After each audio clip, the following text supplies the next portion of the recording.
एक समय की बात है। एक हरे भरे घने जंगल में एक लोमड़ी रहता था जिसका नाम फेलिक्स था। फेलिक्स कोई साधारण लोमड़ी नहीं थी।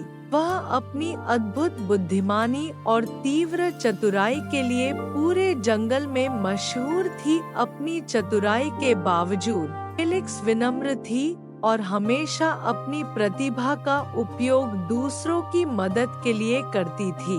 एक धूप भरी सुबह जब वह एक चमकती हुई धारा के पास घूम रही थी, फेलिक्स को एक सुंदर सुनहरा पंख मिला। पंख सूरज की रोशनी में चमक रहा था और जादुई चमक बिखेर रहा था।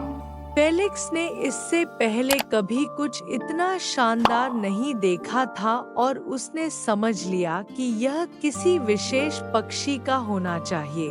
जिज्ञासु और पंख को उसके असली मालिक को लौटाने के लिए दृढ़ संकल्पित, फेलिक्स ने जंगल के माध्यम से अपनी यात्रा शुरू की। रास्ते में उसने विभिन्न जानवरों से मुलाकात की जिन्हें उसकी मदद की जरूरत थी।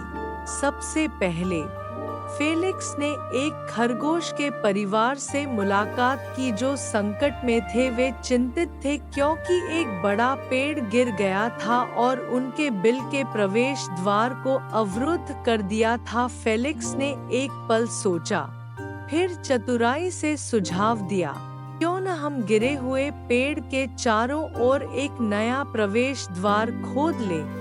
खरगोशों ने सहमति जताई और साथ मिलकर उन्होंने एक नया रास्ता बना लिया। खरगोश बहुत खुश हुए और फेलिक्स को उसके शानदार विचार के लिए धन्यवाद दिया। जैसे ही फेलिक्स ने अपनी यात्रा जारी रखी, उसे एक हिरण मिला जिसका नाम डेज़ी था। डेज़ी एक तेज बहती नदी को पार करने की कोशिश कर रही थी लेकिन तैरने से डर रही थी। फेलिक्स ने पास में एक बड़ा मजबूत लकड़ी का लट्ठा देखा और जल्दी से एक योजना बनाई।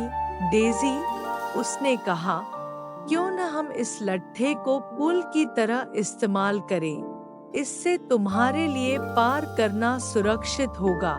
डेज़ी ने फेलिक्स की सलाह मानी और उसके मार्गदर्शन में वह सुरक्षित रूप से दूसरी तरफ पहुंच गई। डेज़ी आभारी थी और फेलिक्स की बुद्धिमानी की प्रशंसा की, गर्व महसूस करते हुए लेकिन दिखावा न करते हुए फेलिक्स ने अपनी यात्रा जारी रखी। जल्द ही वह जंगल के किनारे पर पहुंच गया जहां उसकी मुलाकात एक बुद्धिमान बूढ़े उल्लू से हुई जिसका नाम ओलिवर था। ओलिवर एक पेड़ की ऊंची डाल पर बैठा हुआ था और उत्सुक आंखों से फेलिक्स को देख रहा था। फेलिक्स ने ओलिवर को सुनहरा पंख दिखाया और उसे उसके मालिक को लौटाने के अपने अभियान के बारे में बताया।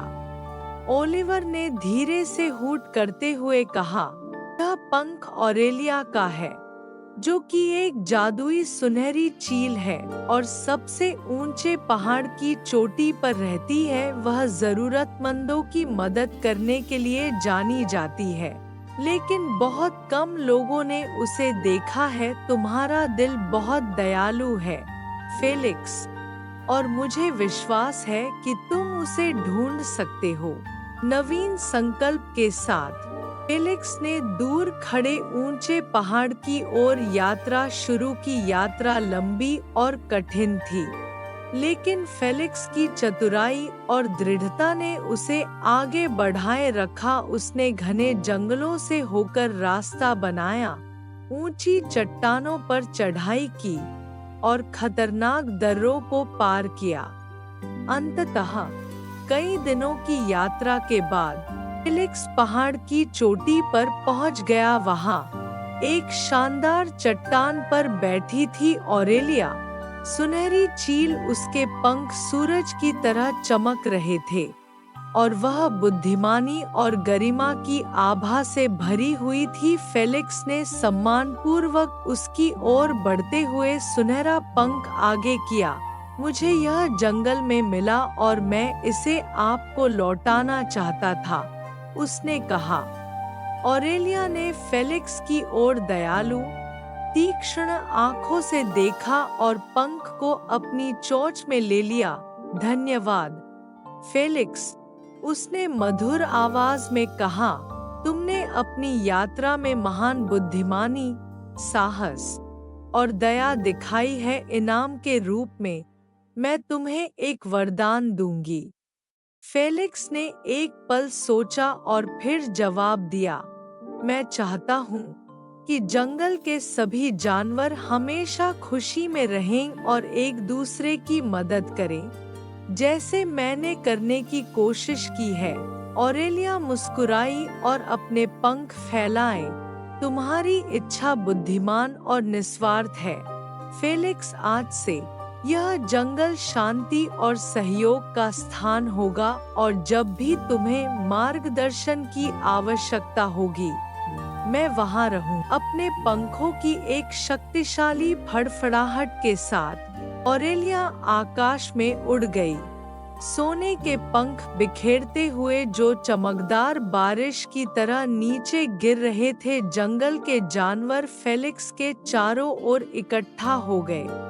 हर कोई उसकी उदारता से प्रभावित और उसके कार्यों से प्रेरित था। उस दिन के बाद से फेलिक्स जंगल में एक किंवदंती बन गया। जानवर अक्सर उस चतुर लोमड़ी की कहानी सुनाते थे जिसने न केवल एक जादुई पंख लौटाया बल्कि अपने घर में एकता और सामंजस्य भी लाया। फेलिक्स ने अपनी बुद्धिमानी का उपयोग समस्याओं को हल करने और अपने दोस्तों की मदद करने के लिए जारी रखा, हमेशा याद रखते हुए कि सच्ची बुद्धिमानी दया और दुनिया को एक बेहतर स्थान बनाने की इच्छा से आती है।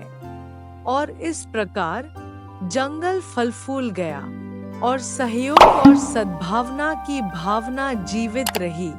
उस चतुर लोमड़ी से प्रेरित होकर जिसका दिल उतना ही सुनहरा था जितना कि वह पंख जिसे उसने लौटाया था। यदि आपको ये कहानी पसंद आई हो तो कृपया इसे अपने दोस्तों के साथ शेयर करें।